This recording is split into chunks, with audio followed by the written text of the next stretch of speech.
Vou falar sobre o sistema econômico da cultura de tomate, né? Sobre o trabalho de economia rural, GGA 101, do professor Renato, né? E os alunos integrantes do grupo são Gabriel Sutiano, Marcos Paulo, Matheus e Sansão.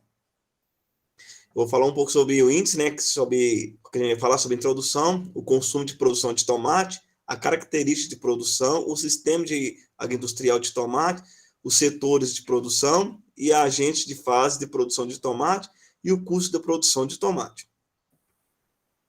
O tomate é um alimento, né, de origem andiana, né, que hoje está cultivado em diversos países, como por exemplo Estados Unidos, também um pouco no Chile.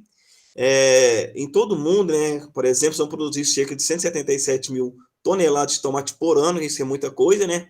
É um alimento que está presente na mesa de muitas famílias no Brasil, que é utilizado, por exemplo, uma salada. Ela pode estar presente de forma in natura, né? O que é in natura? Pode ser utilizado como salada ou processado, que é utilizado como por exemplo, uma massa de tomate, um ketchup. E o cultivo também são diferentes em duas classes, né? As classes cultivadas voltadas para a indústria, né? Que é fazendas grandes, e outra também um cultivo voltado mais para a mesa, que é mais, por exemplo, quem produz mais isso são pequenos produtores e agriculturas familiares.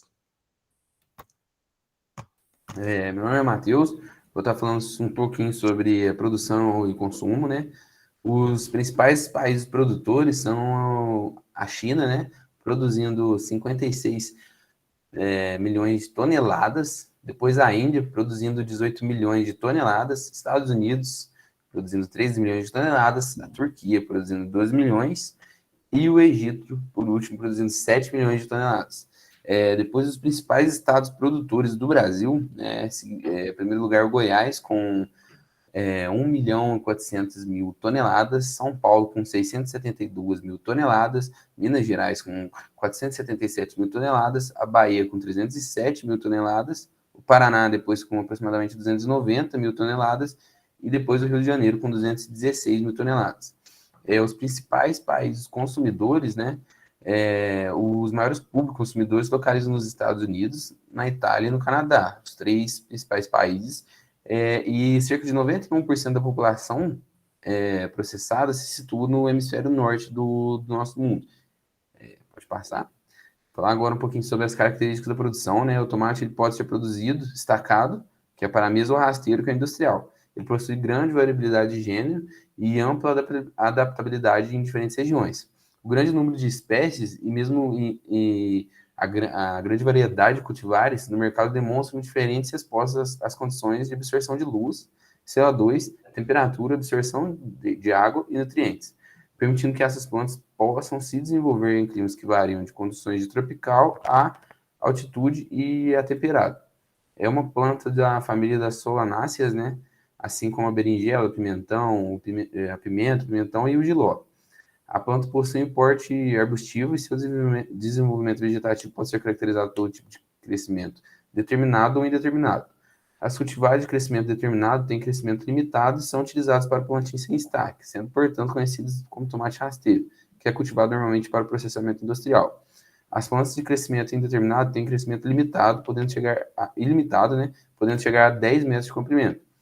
O tutoramento ou estaque é necessário para que a planta fique ereta e os frutos mantenham contato com o solo. É uma planta muito cultivada em cultivo protegido. Boa noite, meu nome é Marcos Paulo e vou falar um pouco sobre o sistema agroindustrial no cultivo de tomate e também os setores da produção.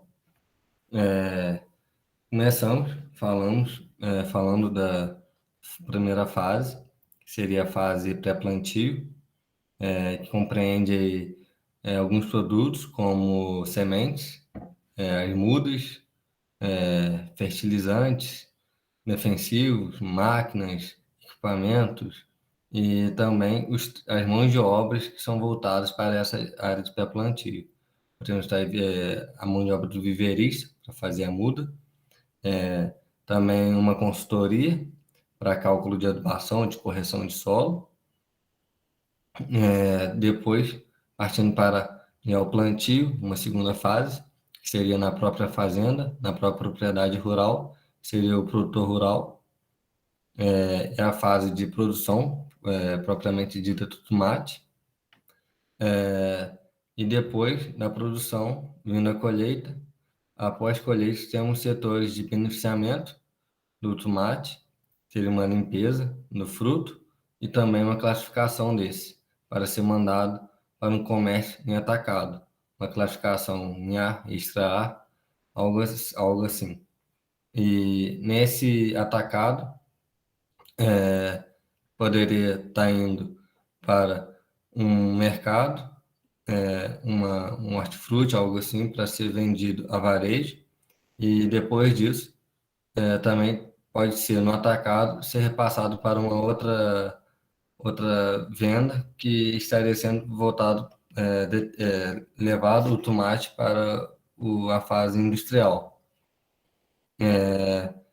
Também alguns sistemas por fora, podem ser como embalagens, caixarias usadas no pós-colheitas, que também estaria composto no sistema agroindustrial, assim também como logística, transporte, energia e armazenamento.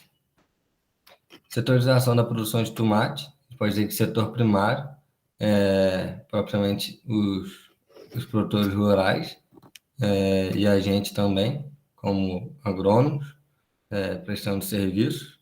Setor secundário, beneficiamento, processamento, como eu disse, o beneficiamento em escolha, classificação e processamento para produtos de indústrias. E o setor terciário seria a própria comercialização, tanto do natura quanto processado. Meu nome é Gabriel Justiniano e eu vou falar um pouco sobre as fases da produção do tomate. Como bem visto, a gente sempre se considera na fase 2. Como a gente está se considerando como um produtor rural, podemos considerar que a fase 2 são as propriedades rurais, e passando para a fase 1, considerando todo esse cenário, a gente coloca na fase 1 tudo que é voltado para a área de compras de insumo, compras de muda, materiais de condução, entre outros fatores. E, levando em consideração a fase 3, a gente considera logística e todo o comércio, seja ele atacado ou seja ele varejo. Agora, voltando um pouco, falando um pouco mais sobre os custos da produção, a gente dividiu esses custos em dois, sendo eles os custos fixos, que a gente dividiu em 3 partes também: antes do plantio, durante e após a colheita. E antes do plantio, tem alguns custos fixos que são a semente, o viverista, com a compra das mudas, a aração da terra, todo o preparo dos canteiros e também sobre o custo sobre o sistema de irrigação. Durante a produção do tomate, a gente tem alguns custos com a madeira para estaquia, fios e arames também são usados para estaquia. Depois da colheita, assim, a gente tem os custos com o frete, impostos, tudo isso voltado para a logística da comercialização do produto. Agora, a gente tem como os custos variáveis, antes do plantio, a gente tem a calagem, correção de pH do solo, adubação de plantio, herbicidas pré-emergentes e também o plástico, que são conhecidos como os mulch. Durante a produção, a gente tem os custos com fertilizante químico, esterco, fertilizantes foliares, defensivos, a mão de obra e também os herbicidas. E logo após a colheita, por fim, a mão de obra também é considerada nessa parte, as embalagens e toda a energia, seja ela para a energia gasta durante o processo ou a de resfriamento do produto para ter uma longevidade um pouco maior. E acredito que seja só isso mesmo, e muito obrigado pela compreensão.